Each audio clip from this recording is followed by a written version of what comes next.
साताऱ्यातून एक मोठी आणि खळबळजनक बातमी समोर येतेय। सातारा स्थानिक गुन्हे शाखेने एका सराईत गुन्हेगाराच्या मुसक्या आवळल्या असून त्यामुळे साताऱ्यात होणारा एक भीषण खुनाचा कट थोडक्यात उधळला गेलाय।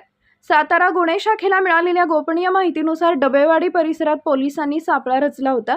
या कारवाईत पोलिसांनी करण ज्योतिराम चव्हाण या 21 वर्षीय तरुणासह एका अल्पवयीन मुलाला ताब्यात घेतलंय।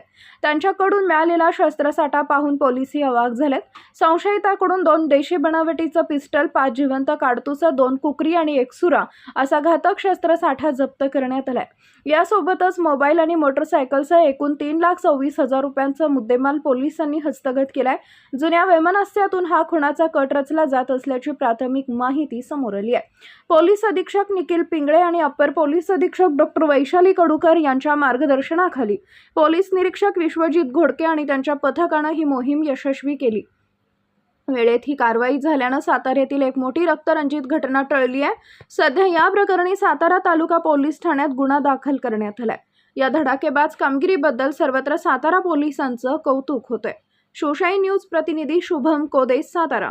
ताज्या घडामोडी जाणून घेण्यासाठी शिवशाही न्यूज यूट्यूब चॅनलला सबस्क्राइब करा। आपण हा व्हिडिओ फेसबुकवर पाहत असाल तर फेसबुक पेज फॉलो करा आणि शिवशाही न्यूज.com या आपल्या वेबसाईटलाही भेट द्या।